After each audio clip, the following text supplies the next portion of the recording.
자, 여러분, 우리가 성경을 읽어가다 보면 이런 게 왜 이렇게 성경 안에 들어와 있을까 하는 생각이 들 때가 있어요. 여러분, 사무엘상과 사무엘하는 다윗 천지 이야기죠. 어디 가나 다윗이 부각되어 있습니다. 그래서 우리는 이 다윗에게만 초점과 시선이 가 있을 때가 있죠. 그래서 우리가 성경을 읽으면서 3장을 딱 펼쳐서 아니 이게 왜 들어와 있는 거야? 다윗의 족보, 아들들의 이름이 왜 필요한 거야? 생각할 수 있죠. 오늘 우리가 이 성경이라고 하는 것에서 쓸데없는 또는 하나님의 의도가 전혀 없는 그런 본문은 없다는 거예요. 자, 사무엘하 3장 2절에서 5절을 보면 다윗이 어디에서 낳은 아들이라고 이야기합니까? 헤브론, 지금 어디에 있다가 왔어요? 시글락 땅 블레셋에 있다가 지금 이제 헤브론 약속의 땅으로 건너왔고, 여기서 6명의 아내 그리고 6 아들을 낳는 족보 이야기를 합니다. 이게 사무엘 전체를 다 펼쳐보면, 자, 다윗은 몇 명의 아내가 있었어요? 8명의 아내가 있었습니다. 오늘 이렇게 6명의 이 아내와 아들의 족보를 말하고 있죠. 자, 성경을 보면서 우리 한번 확인해 보면, 자, 우리 한번 성경을 딱 펼쳐보면, 자, 맏아들 암논이라 이스라엘 여인 아히노함의 소생이다, 이런 식으로 얘기를 해서, 자, 맏아들 암논, 그 다음에 둘째 아들 길르압, 셋째 아들 압살롬, 그 다음 넷째 아도니아, 그리고 스바냐, 그리고 이드람, 이런 식으로 이게 아들의 이야기를 합니다. 근데 여러분, 이 사울의 왕가가 무너지고 다윗의 왕가가 서가는데 뚱딴지같이 이런 족보가 왜 등장할까요? 이 아들들의 이름이 왜 언급되죠? 자, 여러분, 그런데 이 3장 2절부터 5절까지 아들들의 이름만 나와 있는 게 아니라 바로 다윗 왕의 부인, 이 아들들의 어머니의 이름도 함께 등장해요. 이 다윗의 부인이자 왕자의 이름을 함께 기록한 특별한 이유가 있겠죠. 자, 사실 여러분, 구약 성경 전체를 보면 여성들에 대하여 세밀하게 쓰질 않아요. 자, 남성들에 대해서는 여러 가지 양식들이나 그 이름들이나 행적들을 잘 기록하고 있지만, 여성들에 대한 이 기록은 이 주인공이 아니면 매우 빈약하죠. 성경이 그러나 공통적으로 잊지 않고 이 여성들을 기록할 때가 있는데, 그게 바로 어머니예요. 누구누구 아들의 어머니다 하는 것은 아주 중요하죠.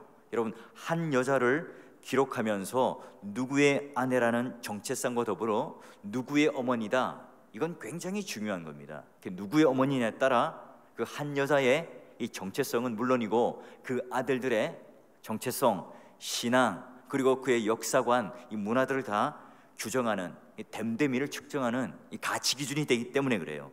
여러분, 한 예를 들어 볼까요? 가장 중요한 그리고 가장 대표적인 한 예가 바로 이삭이에요. 자, 이삭과 함께 이스마엘이 등장하는데, 여러분, 왜 이스마엘은 배제가 되고 이삭만 유일한 언약의 아들이라고 칭함을 받았을까요? 그 이유는 딱 한 가지밖에 없습니다. 이스마엘이나 이삭이 아버지가 같죠. 누굽니까? 아브라함. 자, 그런데 이스마엘의 어머니는 누굽니까? 하갈. 그리고 이스마엘의 정체성은 곧 아브라함의 아들 이스마엘이 아니라 바로 하갈의 아들 이스마엘로 규정이 됩니다. 어머니가 누구냐에 따라서 언약의 자손이냐 아니냐 구분 짓는 거죠. 자, 이삭도 마찬가지입니다. 이삭의 아버지가 누구예요? 아브라함. 그런데 그 이삭의 어머님이 누구죠? 바로 사라. 사라의 아들 이삭인 셈입니다. 결국 이스마엘이나 이삭이 다 누구의 아들이에요? 아브라함의 아들이지만 그 어머니가 누구냐에 따라, 하갈이냐 아니면 사라냐 따라, 어머니가 누구냐에 따라 언약의 자손이냐 아니냐의 그 정체성이 판가름 나요.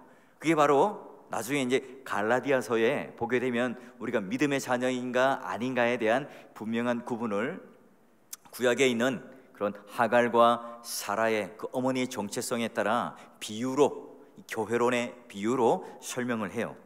자, 오늘 본문에도 마찬가지죠. 다윗의 아들들임에도 불구하고 그의 어머님의 국적 그리고 그의 어머님의 이름을 집어넣어서 그냥 다윗의 아들 누구누구 첫째 아들 누구, 둘째 아들 누구, 셋째 누구 이런 식으로 기록하지 않고 바로 누구의 어머니, 누구의 아들이라고 기록을 하고 있어요. 다윗은 뭐 강조하는 것은 물론이고 이 어머니에 대한 강조를 하고 싶은 거예요. 여러분, 한편으로 보면 어때요? 다윗은 이 6명의 아내에 대해서 공평하게 대우했다 이렇게 볼 수 있고요. 또 다른 면은 이제 역사적으로 좀 길게 긴 호흡으로 보게 되면 바로 다윗이 이와 같이 6명의 아내가 국적이 다양한 아내를 구했다는 것은 정략적이다, 정치적이다, 또 이런 아내들을 통해서 그 낳는 자녀들을 통해 이스라엘의 분열의 고통을 가지고 온다 하는 그런 그림자도 암시하고 있어요. 다윗은 완벽한 존재가 아니다. 다윗은 우리가 도덕적으로, 인물적으로 우리가 따라야 할 신앙의 어떤 롤 모델로서 전적으로 흠이 없는 그런 어떤 모범 인물로서 다윗을 따르는 그런 책으로 성경은 소개하고 있지 않다 하는 겁니다. 자, 그러면 여러분, 그러기에 어머니라고 하는 것은 결국 자녀를 낳는 거고요. 이 육적 자녀를 낳는 것도 굉장히 중요하지만 오늘 여기 이 영적 자녀도 마찬가지입니다. 그렇다면 우리가 초대교회로부터 우리 믿음의 선배들은요, 교회를 항상 어머니로 비유를 했어요. 즉, 이 아버지이신 하나님과 그 하나님의 자녀인 성도를 낳고 양육하고 길러내는 그곳이 어디예요? 어머니로서의 교회라고 하는 그 이미지, 그 개념을 항상 가지고 있었습니다. 그런 여러분, 동일한 하나님 아버지이지만 그 어머니인 교회가 누구냐에 따라 나는 어떤 교회에 다니고 있고 어떤 교회에 그 뿌리를 두고 있는가, 어머니의 뿌리가 누구이냐에 따라서 한 사람의 모습, 그 사람의 신앙도 완전히 달라진다는 거죠. 다시 한번 말하자면 신랑이신 그 예수 그리스도는 동일합니다. 하지만 신부가 누구냐에 따라 자녀들은 달라져요. 교회가 어떤 성격, 어떤 신학, 어떤 성경관, 어떤 언약을 붙들고 살아가는가에 따라서 내 신앙도 달라지고요, 내 자녀들의 정체성도 완전히 달라지게 됩니다. 여러분 누가 뭐라고 해도 우리는 하나님의 자녀죠. 하나님의 자녀이면서 우리는 교회의 자녀들이에요. 그래서 여러분, 교회는 무지무지 중요합니다. 교회 공동체는 무지무지 중요하죠. 세상 사람들이 아무리 교회가 마음에 안 들고 또는 그들 상식에 맞지 않고 썩은 것 같고 부패한 것 같고 그 리더십이 마음에 들지 않더라도 오늘 하나님께서는 이 교회를 통해서, 이 어머니를 통해서 오늘 양육받는 자녀들을 길러낸다는 거예요. 그러기에 이 세상의 희망은, 세상이 다 뭐라고 해도 유일한 희망은 교회밖에 없는 것이죠. 자, 믿음의 동역자 여러분, 그러기에 이 4월 교회가 삐뚤어진 길을 가거나 잘못된 길로 들어서지 않도록 바른 그 어머니로서의 교회로 설 수 있도록 우리는 항상 기도해야 됩니다. 그러기에 우리는 힘을 써서 당회로부터 모든 우리 리더십들은요, 이 교회가 어떤 신학을 견지하고 흘러가는가 계속 우리는 영적 감수성, 영적 민감함을 가지고 우리가 함께 신령적 총찰을 해야 되는 겁니다. 왜 그래요? 교회는 어머니이기 때문에 그 어머니가 바람을 피우거나 이 다른 쪽에 눈길을 돌리거나 이러면 자녀들이 어떻게 돼요? 제대로 양육되지 못하는 겁니다. 탈선하게 되는 거죠. 그러기에 교회가 올바로 설 때에 제대로 된 어머니로서 양육과 그리고 길러냄이 있고 자녀를 낳는 그 기관으로서의 그런 유기적인 교회가 될 때에 건강한 교회가 되는 겁니다. 이 선교 마찬가지입니다. 선교는요, 그냥 우리가 구제하고 돕고 물질적으로 보태어주고 하는 것이 아니라 교회가 서는 것이 선교예요. 그래서 여러분, 선교지의 교회가 삐뚤어지지 않고 제대로 된 어머니로서의 교회가 설 수 있도록, 바른 어머니로 교회가 설 수 있도록 우리는 도와야 합니다.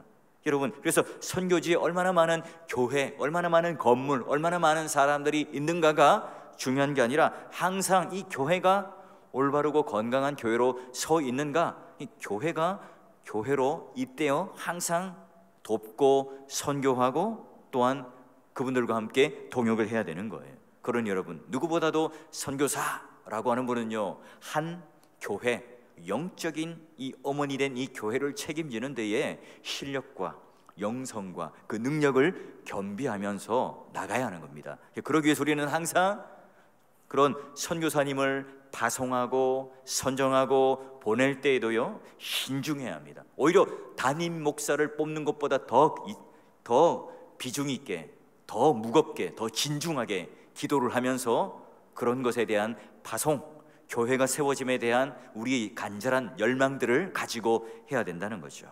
자, 그러면 우리가 이제 이 이름이 나오는 이 위치를 한번 주목해야 되는데요, 이 다윗의 아들들이 다윗이 이제 왕위를 딱 차지하고 난 이후에 가장 먼저 나오는 이 아들들의 이름이 기록된 이유가 뭘까?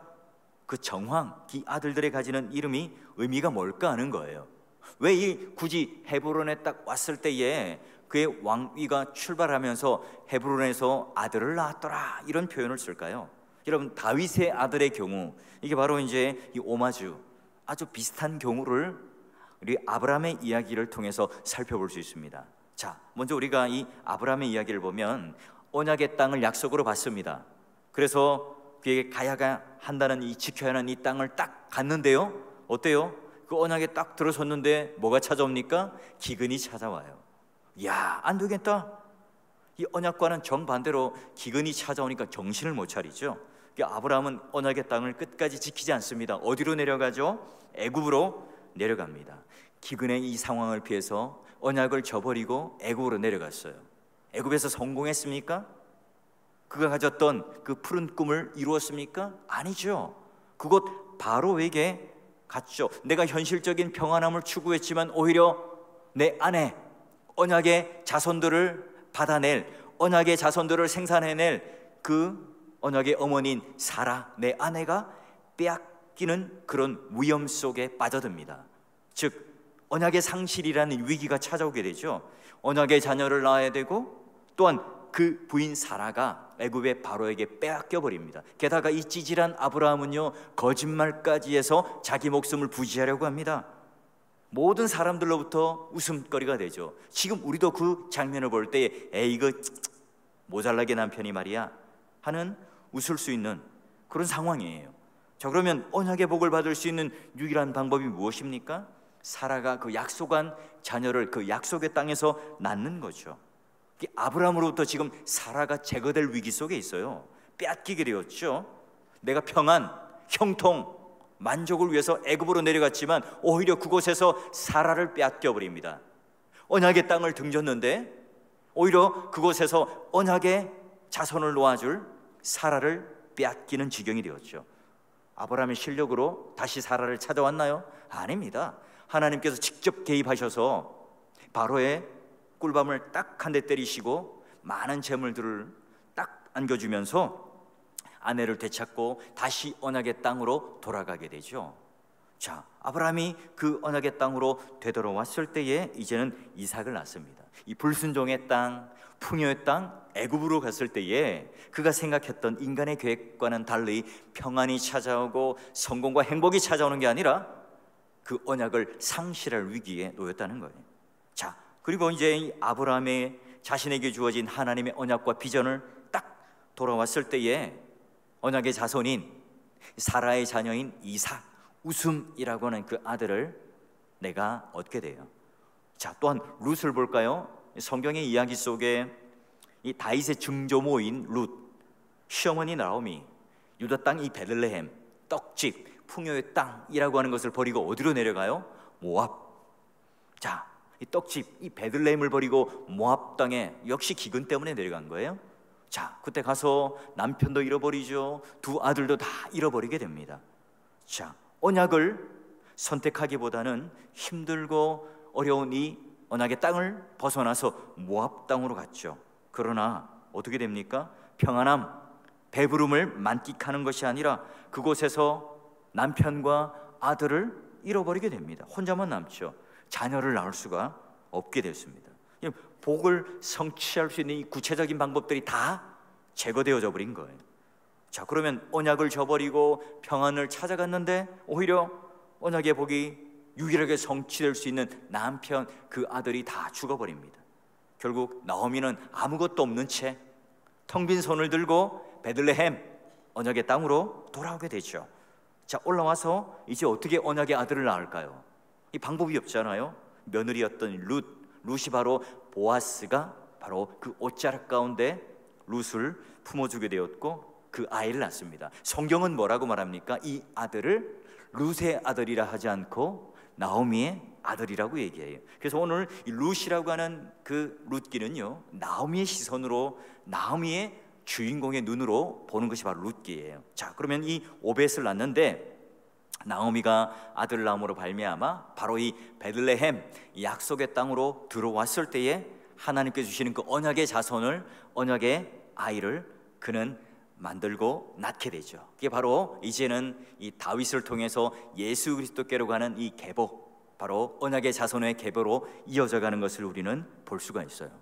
자, 우리가 지금 살펴보는 다윗의 아들들도 마찬가지입니다. 여러분, 다윗은요, 왕이 될 것을 이미 언약을 받은 사람이에요. 수십 년 전에 사무엘로부터 기름 부음을 받은 자예요.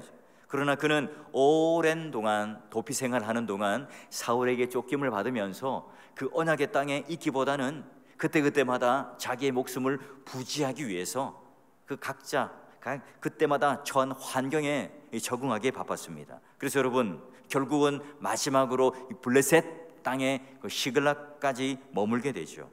하나님을 의지하지 않고 두려워하는 이 마음으로 이 언약의 땅에서 머물지 않고요, 선지자 갓이 예언했던 당신 유다 땅에 머무시오 라고 얘기했지만 유다 땅에 머무는 것이 아니라 바로 블레셋에 피합니다. 블레셋에 가면 장수노릇 조금만 하면, 싸움질만 조금만 하면 사울로부터 이제 목숨을 보호받을 수 있죠. 게다가 블레셋 그 왕에게 마음이 들면요, 또 한 자리도 할 수 있는, 새 출발을 할 수 있는 땅이 바로 블레셋 땅이었어요. 그 결과는 어떻게 됩니까? 여러분, 시글락에 있는 동안 아말렉 사람에 의해서 자신의 두 아내는 물론 신하들과 처자식까지 다 빼앗기고 막 시글락성이 불타가지고 완전히 전멸할 위기에 빠진 적이 있죠. 무슨 말인가요? 오늘 우리가 하나님께 주신 이 약속의 땅, 언약의 땅이 있는데 그곳을 버리고 떠나가게 되면 그 언약이 성취될 수 있는 방법이 없다는 거예요. 아내들이 제거당하든지 남편이 죽든지. 여러분, 이 다윗은 또 어때요? 하나님께 도우심으로 그 아내들 되찾아올 수 있었어요. 그리고 다윗은 하나님께 묻죠. 하나님, 어디로 갈까요? 그래, 헤브론 땅으로 가거라. 그 약속의 땅, 아브라함으로부터 주어진 그 언약의 땅, 도피성, 그 헤브론으로 그들은 가게 됩니다. 하나님께서 지명하신 이 도시, 그리고 이제 이 아브라함과 약속의 땅에서 바로 이 아들들을 낳았다 함으로 말미암아 바로 오늘 성경이 말하고 있는 이 약속의 땅 안으로 들어와서 그가 낳은 이 아들의 이름을 이야기를 하며 성경적인 그런 역사적인 그런 그 아들들의 나옴, 그 언약을 이어갑니다. 자, 이걸 한번 도표로 간단히 보면요, 언약의 땅 이 가나안에 머물라 주셨어요. 그런데 아브라함도 애굽으로, 나오미도 모압 땅으로, 다윗도 블레셋 땅으로 어떻게 해요? 도망을 가요. 각자가 자신이 행복을 위해서, 자신의 성공을 위해서 결국은 언약의 땅으로 되돌아오게 되고, 그리고 언약의 자녀를 낳는 공통분모를 담고 있죠. 자, 하나님께 뭘 받아요? 언약을 부여받습니다. 그러나 현실적으로 기근이 찾아왔을 때, 목숨의 위험이 찾아왔을 때 도망을 갑니다. 하나님을 신뢰하지 않죠. 그리고 등진 채 애굽, 모압, 블레셋으로 도망갑니다. 그 복을 받는 유일한 통로인 자녀 아내를 낳게 되고요. 그리고 언약의 그런 하나님과의 그 계약이 완전히 파기되어지는 위험 속에 빠져요. 결국은 이제 돌아오게 되는 이 그 사이클이 계속해서 이어지고 있는 모습을 우리들에게 보여줍니다. 제가 한번 질문해 볼까요? 여러분, 하나님께서 주신 그 언약을 소유하고 있습니까? 하나님께 주신 이 언약의 땅에 여러분 계속해서 머무르면서 하나님의 언약과 비전을 품고 있습니까? 여러분에게 있어서의 이 언약의 땅은 과연 어디일까요? 자, 그럼 우리는 그 언약을 등진 채 여러 가지 명분, 여러 가지 이유, 지금 내가 처한 이 상황을 잘 내가 핑계대면서 하나님께서 머물라고 하는 이 자리에 서 있지 않고 내가 무언가를 개척해서 등을 돌리고 가고 있지는 않습니까? 여러분, 하나님께서 주신 그 언약의 통로와 복을 하나님께서 빼앗아 가기 전에 오늘 우리의 모습들을 낱낱이 살펴봐야 되겠죠. 자, 그러기에 오늘 하나님께서 헤브론에 돌아가서 헤브론에서 아들들을 낳았다. 이 말은요, 바로 이 다윗이 언약의 자리로 들어갔다, 언약의 자녀를 낳을 수 있었다 하는 것을 우리들에게 가르쳐주는 이야기입니다. 그러니 여러분, 최종적인 공통점은 바로 우리가 유업을 이어갈 수 있는 자녀들, 유업이 있는 이 자녀들이라는 것은 바로 아브라함에게 주신 이 이삭처럼 나에게 주신 이 언약의 땅, 또한 룻은 남편도 없는 이 상황이지만 결국은 바로 이스라엘 왕이 될 다윗을 낳게 돼요. 다윗의 증조모가 되죠. 언약의 후손을 낳는, 그리고 그리스도에게까지 이어지게 됩니다. 자, 여러분 어때요? 여러분 언약의 땅을 지키고 있나요? 언약의 열매, 오늘 우리는 언약의 자손들을 우리가 열매 맺히는 곳이 바로 오늘 이 사월교회가 맞습니까? 여러분, 이 사월교회는 어떤 종류의 어머니 교회인가요? 여러분, 이곳은요, 이 언약을 붙들고 있는 언약의 땅, 기도의 땅이 맞습니까? 여러분, 주일날 이 공예배에 이 자녀들을 초대해서 여러분 우리가 함께 이 공예배가 언약의 땅이 되는, 기도의 땅이 되는 일들로 우리가 열심을 하고 있습니까? 그럼 자녀를 기르면서 종종 하나님 아버지의 심정을 느끼게 됩니다. 여러분, 아버지로서 이 아이들이 부모가 베풀어주는 이 정성과 사랑에 대해서 잘 깨닫지 못할 때가 있죠. 몰라줄 때가 있습니다. 이런 때 마음이 굉장히 섭섭해요.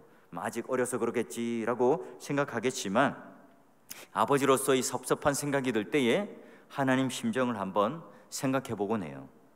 하나님은요, 믿음의 그런 선배들이 언약을 등지고 갈 때마다 하나님은 포기하지 않으셨죠. 아브라함, 룻, 다윗, 여러분 그들은요 끊임없이 하나님께서 경륜이라고 하는 것을, 그리고 하나님께서 주신 이 언약이라는 것을 딱 지키고 갈 수 있도록 하셨지만 그들은 늘 배반하고 갔어요. 그러나 하나님은 계속해서 그들을 열심으로 설득을 하시죠. 때로는 말씀으로, 때로는 설교자로, 때로는 그 믿음의 동력자들을 통해서 그들을 설득하시고 다시 언약의 땅으로 돌이켜서 제자리에 갖다 놓으세요. 얘야, 지금 그 길로 가면 안 된단다. 정말로 그 길로 가면 안 된단다. 하나님께서 오늘 우리같이 보잘것없는 인생을 이처럼 정성을 다해서 설득하고 계신다는 게 얼마나 감사한 일입니까? 얼마나 기적적인 일입니까? 여러분, 그러기에 우리가 이 기도의 땅, 언약의 땅, 약속의 땅에 머무는 이 위대함은요, 단순히 우리가 열심히 한순간 기도하는, 한순간 우리가 뭔가 짠하고 열심을 내는 것으로 이루어지는 게 아니에요. 그런 기도를 가능하게 하는 언약의 땅에서요, 이 견고한 기도의 세계를 구축할 때에 가능한 일이죠. 우리 신앙생활에 여러분, 기도가 없다면 영적인 삶이 피폐해지겠죠. 그렇다면 당연히 오늘 우리의 삶은 기근으로 물들 수밖에 없습니다. 당연히 우리는 언약의 땅을 등지고 세상으로 나가겠죠. 여러분, 그곳에는요 언약의 자손을 낳을 수 있는 그런 언약의 땅이 아닌 거예요. 우리가 그런 게 간단하게 기도의 생활을 막 때우듯이 하고 있는 그 영적 생활에 우리는 아픔이 있습니까? 그리고 물어봐야 되겠죠. 나는 왜 이렇게 기도하지 않고 살아도 되는가 하는 이 마음의 두려움들, 이 거룩한 세계가 드러나면서 내가 하나님을 대면하는 사람이 맞는가? 난 정말 세상 사람들이 알지 못하는 그 친밀한 언어, 그 내밀한 하나님과의 관계 속에서 아무리 세상이 힘들고 어렵다고 말하지만 나는 그 거룩을 붙잡으며 하나님의 사랑과 하나님의 그 비밀을 쌓으며 이 언약의 땅에서 바로 거하는 행복을 나는 얼마나 누리고 살아가는가? 나는 과연 건강한 교회, 건강한 어머니로서 그 언약의 자손들을 얼마나 우리는 낳고 살아가는가? 여러분, 오늘 우리가 이 땅에서 청소년, 청년들이 오늘 얼마나 우리는 건강한 자녀로서 낳고 길러지고 세워지고 있는가를 우리는 한번 고민해 봐야 되겠죠. 그러니 여러분, 이 언약의 땅이라고 하는 것은 바로 그런 기도의 세계를 누리는 것으로 건강한 영적 자녀를 낳고 기르고 세우는 곳이어야 되겠죠. 하나님의 광대하심은 너무나 무한합니다. 마치 바다와 같이 무한하지만 오늘 우리는 그 바닷가에서 그냥 모래알만 깨작깨작거리면서 장난하며 살아가고 있지는 않습니까? 영적 생활을 누리는 그 언약의 땅 안에서 하나님의 그 신실한 언약을 저버리고 자꾸 우리는 다른 것으로 눈길을 돌리고 있지는 않습니까? 그럼 오늘 우리의 가슴 속에 점여오는 그 밀려오는 그리움이 뭡니까? 나와 동일한 유업을 잇는, 나와 동일한 신앙의 상속을 얻는 이 아들들이 오늘 헤브론이라는 약속의 땅에서 수많이 하나님의 아들로서 언약의 백성으로 세워지는 것이 오늘 우리의 꿈 아닙니까? 그러나 여전히 오늘 한국교회 또는 사월교회가 이제 다음 세대를 걱정해야 되는 그 마음의 어려움 속에 있는 거죠. 여러분, 어떻게 하면 주일학교 아이들이, 어떻게 하면 청년들이, 어떻게 하면 신혼부부가, 새가정부가 이 언약의 땅에서 자녀를 낳고 자녀를 마음껏 기르며 교회 오는 것이 행복하며 내가 언약의 땅에 머무르는 것이 든든한 그 기도의 어머니들이 즐비한 것으로 내가 마음을 기대며 살아갈 수 있을까? 여러분, 그 어머님 품처럼 따뜻한 교회가 되고 있는가요? 우리가 바로 이 언약의 땅, 기도의 땅, 따뜻한 품을 가진 어머님으로서 생명을 낳는, 생명을 길러내는 그런 역할들을 누가 할 수 있을까요? 바로 우리가 하는 거죠. 바로 우리가 해야 하는 겁니다. 교회가 어떤 시스템을 가졌고 교회가 어떤 그런 목적과 방향과 철학을 가지고 있는가, 그런 외형적인 틀 가지고 오늘 우리가 승부를 볼 것이 아니라, 과거에 우리가 무릎을 꿇고 내 무릎 위에 눈물을 흘리며 뜨겁게 기도하며 내가 그런 건강한 어머니가 되고자 했던 수많은 우리 믿음의 선배들, 수많은 우리 믿음의 동역자들이 오늘 이 교회를 지켜왔던 것처럼 오늘날 우리 교회가 이 기도라고 하는 것들이 시큰둥해지고 오늘 예배라고 하는 언약의 땅에 머무른 것에 대하여 거추장스러워하고 이 땅에 있는 것들이 더 즐거운 것들로, 때로는 애굽, 때로는 모압, 때로는 블레셋이 그렇게 풍요하고 행복하게 우리를 만들어줄 것이라고 가고 있지만, 내 생명을 담보해 줄 것이라고 찾아가고 있지만, 정작 그곳에서는 언약이 상실된 채 하나님께서는 자꾸 우리를 향하여 초청하고 돌아오라고 하지만 우리는 귀를 닫은 채 여전히 마치 지금 내가 받은 그 언약의 남편, 자녀까지 완전히 잃어버리는, 아내까지 잃어버리는 그런 위기 속에 있지는 않습니까?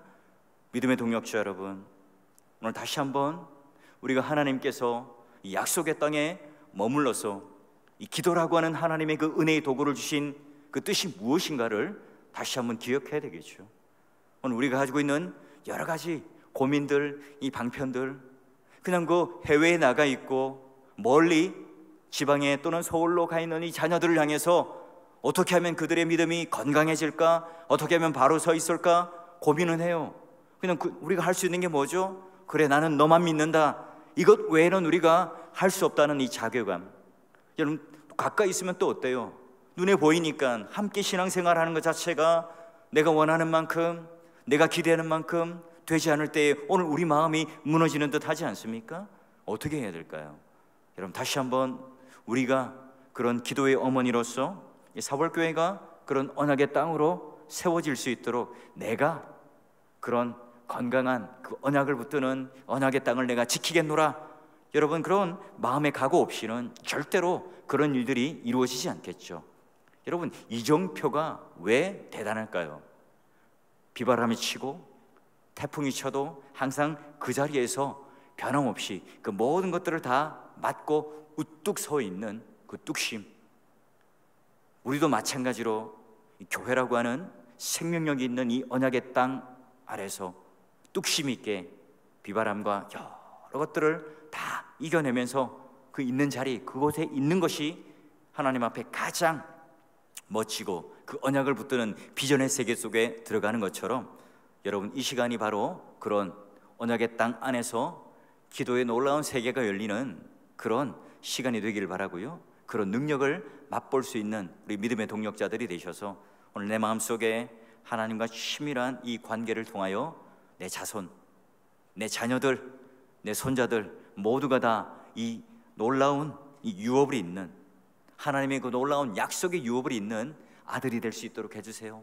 딸들이 될 수 있도록 해달라고, 손자들을 될 수 있도록 해달라고, 여러분, 우리가 다시 한번 그 어머니 된 마음으로 그 약속의 자녀들이 올바른 유업을 잇도록 하나님 앞에 하나님 이곳이 헤브론 땅이 되게 하시고 이곳이 약속의 땅이 되게 하셔서 하나님의 뜻과 그 비전을 온전히 붙들고 내가 하나님 앞에 우뚝 서 있는, 비바람 맞고 내가 모든 이 바람을 이겨내며 흔들리지 않고 내가 딱 견고하게 붙들려서 하나님 약속의 말씀, 기도로 내가 서 있을 수 있는 그런 하나님의 성도요 또 믿음의 동력자가 될 수 있기를 주의 이름으로 축원합니다.